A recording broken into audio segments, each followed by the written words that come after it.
Shalom semuanya. Perkenalkan, kami dari kelompok 16. Pada hari ini kami akan mempresentasikan hasil dari tugas kami, yaitu mading. Dan sebelum masuk ke presentasi ini, kami akan memperkenalkan diri terlebih dahulu. Perkenalkan, nama saya Revanul Alexis Nabi Cukulu dari jurusan Teknik Telekomunikasi dengan NIM 1010124000332. Perkenalkan, nama saya Dialwi Ferdinand Sumayung dari kelas Teknik Telekomunikasi 08 dengan NIM 10101240092. Perkenalkan, saya Valencia Ingreswari Putri Warela, NIM 10101243039 dari kelas gabungan 01 dari Prodi Teknik Telekomunikasi. Perkenalkan, nama saya Joanna Michelle Tambunan. Saya berasal dari jurusan S1 Teknologi Informasi dengan NIM 10303240042. Perkenalkan, nama saya Payen Numan Raja dengan NIM 10102400225 dari kelas Teknik Telekomunikasi 08.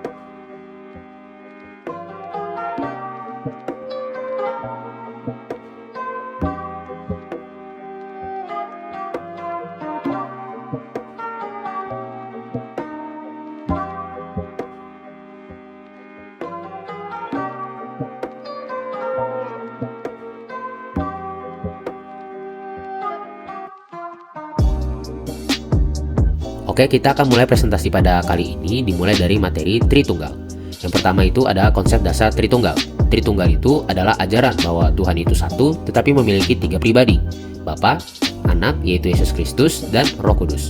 Ketiga pribadi ini memiliki esensi yang sama, tidak lebih tinggi ataupun lebih rendah satu sama lain, dan memiliki sifat yang sama seperti kekekalan, maha tahu, maha kuasa, dan keadilan. Banyak orang yang salah memahami Tritunggal. Misalnya, yang pertama, mengira bahwa Tuhan itu ada tiga, padahal hanya satu dengan tiga pribadi. Yang kedua, itu menganggap pribadi-pribadi dalam Tritunggal itu berubah-ubah. Seperti Tuhan di Perjanjian Lama sebagai Bapa, di Perjanjian Baru menjadi Anak, lalu setelah Yesus naik ke surga menjadi Roh Kudus. Ini adalah ajaran salah yang disebut Sabellianisme.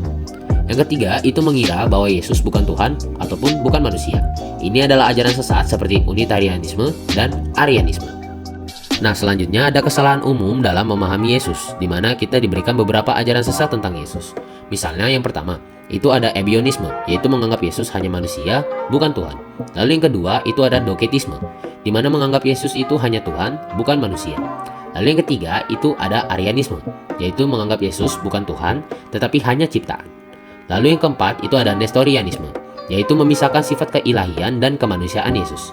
Lalu yang kelima, itu ada euchianisme, di mana menyamakan sifat manusia dan sifat ilahi Yesus sehingga tidak bisa dibedakan. Lalu yang keenam, itu ada apollinarianisme, itu di mana menganggap Yesus sebagai manusia tanpa roh manusia. Jadi, konsep yang benar tentang Yesus adalah Yesus benar-benar Tuhan dan benar-benar manusia dalam satu pribadi, tanpa terpisah dan dapat bercampur seperti dua cairan yang berubah bentuk. Nah, selanjutnya ada kesalahan dalam mengilustrasikan Tritunggal. Yang pertama, itu ada mangga yang terdiri dari kulit, biji, dan isi. Ajaran ini salah karena mirip dengan ajaran Sabellianisme. Lalu yang kedua, ada air yang terdiri dari es, cair, dan uap. Ajaran ini salah karena hanya menunjukkan bentuk yang berubah-ubah, bukan tiga pribadi. Lalu yang ketiga, itu ada tiga lilin menyala menjadi satu api. Ajaran ini salah karena ini seolah menggambarkan tiga Tuhan, bukan satu Tuhan dengan tiga pribadi. Lalu yang keempat, itu ada seorang ibu yang menjadi anak, istri, dan ibu dalam waktu yang sama. Ajaran ini juga salah karena hanya menggambarkan satu pribadi dengan tiga peran, bukan tiga pribadi dalam satu esensi.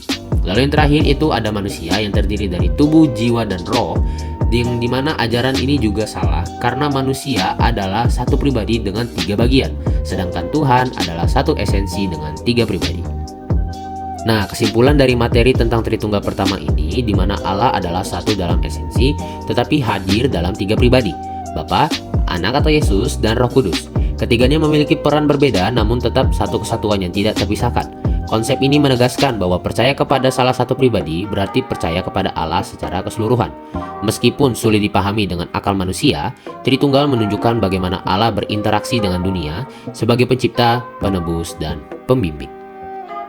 Oke, selanjutnya kita akan mulai materi Tritunggal yang kedua, dimulai dari konsep Trinitas dalam kekristenan, di mana Trinitas adalah salah satu doktrin penting dalam agama Kristen Protestan, tetapi sering disalahpahami dan dijadikan bahan kritik. Konsep ini menyatakan bahwa Tuhan itu satu dalam esensi, tetapi terdiri dari 3 pribadi, Bapa, Anak, atau Yesus Kristus, dan Roh Kudus. Selanjutnya kita akan masuk ke asal-usul Trinitas. Jadi sebenarnya Trinitas itu tidak secara eksplisit disebutkan di dalam Alkitab, tetapi konsep ini jelas terlihat di dalamnya. Gagasan ini pertama kali diperkenalkan oleh Tertullian, seorang tokoh gereja awal yang mengamati bahwa Alkitab itu menggambarkan Tuhan dalam 3 pribadi yang berbeda namun tetap satu. Dan di dalam Trinitas itu sendiri terdapat 4 prinsip dasar, yaitu yang pertama, Allah itu Esa, di mana Tuhan adalah satu kesatuan yang tidak dapat terpisahkan, ada terdapat di Ulangan 6 ayat 4, dan juga di Markus 12 ayat 29. Lalu yang kedua, itu ada 3 pribadi dalam satu Tuhan, terlihat sejak penciptaan, ada di Kejadian 1 ayat 1-2, dan di ayat 26, dan di Yohanes 1 ayat 1-3. Lalu yang ketiga, itu ketiga pribadi berbeda, tetapi satu dalam esensi. Terdapat di Matius 3 ayat 16-17 menunjukkan ketiganya hadir bersama. Lalu yang terakhir itu Trinitas adalah sebuah misteri, di mana tidak dapat dijelaskan sepenuhnya tetapi nyata dalam iman Kristiani. Lalu yang terakhir yaitu bagaimana cara menerapkannya dalam kehidupan sehari-hari, yaitu yang pertama itu mempelajari Trinitas itu sendiri sehingga kita bisa menambahkan kedalaman iman kita. Lalu yang kedua itu meneladani Kristus, di mana kita hidup dalam kasih dan kebenaran. Ada terdapat di 1 Yohanes 2 ayat 6. Lalu yang ketiga itu menghargai kasih Tuhan, karena Tuhan telah rela menjadi manusia demi menyelamatkan kita. Ada di Filipi 2 ayat 6-8. Lalu yang terakhir yaitu bisa menjadi kesaksian hidup, di mana hidup yang sesuai ajaran Kristus bisa menjadi bukti dari iman kita. Oke, jadi kesimpulan dari materi Tritunggal yang kedua kali ini, yaitu di mana Trinitas memang sulit dimengerti secara logis, tetapi justru itulah yang menunjukkan kebesaran Tuhan. Jika Tuhan bisa sepenuhnya dipahami oleh manusia, maka Ia bukanlah Tuhan yang sejati. Justru karena melampaui akal manusia, Ia layak disembah dan dipercaya. Sebagai orang percaya, kita tidak perlu terjebak dalam upaya menjelaskan Trinitas dengan ilustrasi yang terbatas. Yang terpenting adalah mengalami Tuhan secara pribadi, memahami firman-Nya, dan menjalani hidup sesuai ajarannya. Tuhan yang Tritunggal bukanlah Tuhan yang jauh, tetapi Tuhan yang dekat, yang memahami penderitaan kita dan selalu menyertai setiap langkah hidup kita. Apa itu dosa? Dosa adalah kegagalan mencapai tujuan Tuhan atau pelanggaran terhadap hukum-Nya. Dalam 1 Yohanes 3 ayat 4 menyatakan dosa adalah pelanggaran terhadap hukum Allah. Bagaimana dosa terjadi? Dosa pertama terjadi saat Hawa tergoda oleh ular atau iblis dan makan buah terlarang. Iblis sering menggoda dengan memutarbalikkan kebenaran. Jenis-jenis dosa. Dosa warisan adalah diwariskan sejak lahir dalam Mazmur 51 ayat 7, dan dosa pribadi yaitu dilakukan secara sadar baik sengaja maupun tidak sengaja. Dampak dosa, pemutusan hubungan dengan Tuhan dalam Yesaya 59 ayat 1-2, rasa malu dan takut, Adam dan Hawa bersembunyi, rusaknya hubungan dengan orang lain atau saling menyalahkan, kerusakan alam dalam Kejadian 3 ayat 17-19, dan kematian fisik dan spiritual dalam Roma 6 ayat 23. Bagaimana cara mengatasi dosa? Dosa dapat diampuni melalui pengakuan yang tulus. Dalam 1 Yohanes 1 ayat 9, Tuhan akan mengampuni kita jika kita mengaku dan bertobat dengan tulus. Setiap yang kita berbuat kesalahan pasti menghasilkan dosa. Karena tidak ada manusia yang benar, semua manusia pasti berdosa. Namun, hanya karena kita berdosa, bukan berarti Tuhan tidak mengampuni kita. Jika kita mengaku kesalahan yang kita perbuat dengan kerendahan hati dan menerima konsekuensi di hadapan Tuhan, maka Tuhan akan mengampuni kita. Iman, apa itu iman? Iman adalah dasar dari harapan dan bukti dari hal-hal yang tidak tampak. Ibrani 11 ayat 1. Iman berarti percaya kepada janji Tuhan yang belum terlihat namun diyakini akan terjadi. Selanjutnya, ada tahapan dalam iman. Yang pertama, iman yang menyelamatkan, berawal dari pengetahuan benar tentang Tuhan dan percaya Yesus sebagai juru selamat. Poin kedua, iman dan perbuatan. Iman sejati dibuktikan dengan perbuatan, seperti yang dikatakan Yakobus 2 ayat 17. Selanjutnya, iman yang tumbuh. Iman berkembang seiring pengenalan pribadi kepada Tuhan, seperti yang dikatakan Filipi 3 ayat 10. Tantangan iman. Setiap orang harus memeriksa diri mereka sendiri untuk melihat apakah iman mereka hanya sebatas pengakuan atau sudah dibuktikan dalam kehidupan sehari-hari.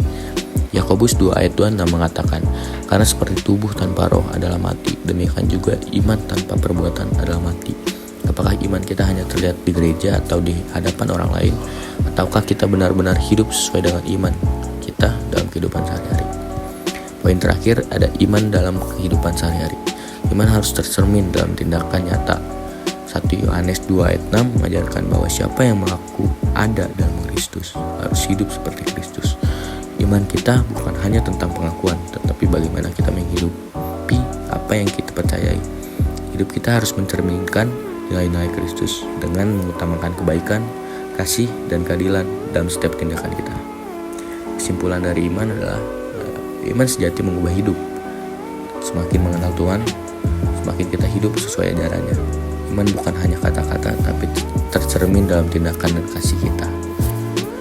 Tema kali ini adalah tentang pertobatan. Apa itu pertobatan? Pertobatan bukan sekedar tampilan luar, tetapi perubahan hati, pikiran, dan arah hidup menuju Tuhan. Mengapa Yesus mengajarkan pertobatan? Karena banyak orang yang menjalankan agama tanpa hati. Pertobatan adalah panggilan untuk hidup yang tulus dan penuh kasih. Kemudian ada pertobatan sejati dan pertobatan palsu.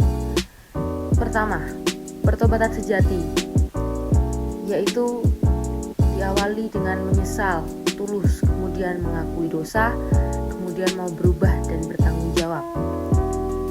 Kedua, ada pertobatan palsu, yaitu yang pertama hanya takut dihukum, mencari alasan, dan tidak sungguh-sungguh ingin berubah. Cara mengalami pertobatan sejati: pertama, sadar akan dosa. Kedua, mengaku dengan jujur. Ketiga, hancur hati karena dosa. Keempat, siap menerima akibat. Dan kelima, berubah dan tidak mengulang. Contoh nyata adalah anak yang hilang dari Lukas 15. Bangkit, pulang, mengakui dosa, dan disambut penuh kasih oleh sang ayah. Buah pertobatan sejati: meninggalkan kebiasaan buruk, hidup semakin mirip Kristus, ada usaha terus untuk memperbaiki diri. Dari kesimpulan materi pertobatan ini dapat disimpulkan bahwa pertobatan sejati adalah transformasi holistik yang melibatkan hati, pikiran, dan tindakan yang didorong oleh kesadaran akan dosa, penyesalan yang tulus, pengakuan yang jujur, dan keinginan yang sungguh-sungguh untuk berubah serta bertanggung jawab atas perbuatan. Proses ini bukan hanya terjadi sekali saat menerima Tuhan, tetapi juga merupakan perjalanan seumur hidup untuk terus bertumbuh dan semakin serupa dengan Kristus, yang tercermin dalam perubahan perilaku, karakter yang semakin kristiani, dan upaya berkelanjutan untuk menjadi yang lebih baik. Kisah anak yang hilang menjadi ilustrasi yang indah tentang bagaimana pertobatan membawa seseorang kembali kepada kasih dan penerimaan tanpa syarat. Manusia, tujuan dan nilai hidup manusia. Banyak orang merasa tidak berharga dan terjebak dalam pemikiran negatif. Namun dalam Mazmur 139 ayat 13-16 menegaskan bahwa setiap manusia telah dirancang oleh Tuhan sejak dalam kandungan, sehingga tidak ada seorang pun yang tidak memiliki nilai atau tujuan dalam hidupnya. Manusia diciptakan serupa dengan Allah. Berdasarkan Kejadian 1 ayat 26-28. Substantif. Manusia memiliki akal budi, hati nurani, dan kehendak bebas dalam Mazmur 8 ayat 4-10. B. Relasional. Manusia hidup untuk menjalin hubungan dengan Tuhan dan sesama dalam Kejadian 2 ayat 18 dan 1 Yohanes 4 ayat 19-20. C. Fungsional. Manusia bertugas mengelola bumi, bukan mengeksploitasinya dalam Kejadian 2 ayat 15. Mengenal diri lewat mengenal Tuhan. Untuk mengetahui jati diri, kita harus mengenal Sang Pencipta. Seperti benda yang diciptakan dengan tujuan, manusia pun harus memahami siapa yang menciptakannya agar tahu makna hidupnya. Mengembangkan potensi diri. Dalam perumpamaan talenta, dalam Matius 25, manusia diberi potensi sesuai kemampuannya. Ada yang memanfaatkannya, ada juga yang menyanyikannya karena rasa takut atau ragu. Padahal manusia akan merasakan kepuasan ketika mengembangkan bakatnya dan menjadi berkat bagi orang lain. Keunikan manusia dibanding makhluk lain. Perbedaan utama manusia dengan makhluk lain terletak pada cara Tuhan menciptakannya. Dalam Kejadian 2 ayat 7 menunjukkan bahwa manusia tidak hanya diciptakan melalui firman, tetapi juga dibentuk dari debu tanah dan diberi napas kehidupan oleh Tuhan. Ini menunjukkan hubungan istimewa manusia dengan penciptanya. Dengan mengenal diri sendiri, baik dalam potensi maupun keterbatasannya, kita dapat hidup sesuai dengan kehendak Tuhan dan menjadi berkat bagi dunia. Semua itu bermuara pada pemahaman bahwa kita berasal dari Tuhan dan akan kembali kepadanya. Dan selama hidup di bumi, kita memiliki tanggung jawab untuk menjalani hidup yang benar, menjaga hubungan dengan Tuhan dan sesama, serta menjaga bumi yang Tuhan percayakan kepada kita. Materi keselamatan. Apa itu keselamatan? Keselamatan artinya bebas dari bahaya dalam iman Kristen. Artinya dibebaskan dari dosa dan menerima hidup kekal dari Yohanes 3 ayat 16. Dan keselamatan adalah anugerah Tuhan dari Efesus 2 ayat 8-9. Manusia dan dosa. Semua manusia telah berdosa, Roma 3 ayat 23, dan kehilangan hubungan dengan Tuhan sejak kejatuhan Adam dan Hawa, dari Kejadian 3 ayat 17-19. Lalu, perbuatan baik tidak menyelamatkan. Perbuatan baik saja tidak cukup, dari Yesaya 64 ayat 6. Keselamatan hanya melalui iman kepada Yesus Kristus, Efesus 2 ayat 8-9. Lalu, Yesus adalah jalan keselamatan. Yesus datang untuk menyelamatkan, Matius 1 ayat 21. Mati menggantikan kita, 1 Petrus 2 ayat 24, dan bangkit mengalahkan maut, 1 Korintus 15 ayat 3-4. Hanya melalui Dia kita diselamatkan, Yohanes 14 ayat 6. Keselamatan mengubah hidup. Orang yang diselamatkan akan berubah, 2 Korintus 5 ayat 17. Hidup taat dan menghasilkan perbuatan baik, Yakobus 2 ayat 17. Terakhir, Yesus dijaga dan dihidupi. Keselamatan perlu dijalani setia hingga akhir, Filipi 2 ayat 12. Terus bertumbuh, 2 Petrus 3 ayat 18, dan dijaga dalam kekudusan, Yudas 1 ayat 24. Sekian dari presentasi dari kelompok kami. Bila ada kurang dan lebihnya, mohon dimaafkan. Shalom Shalom semuanya.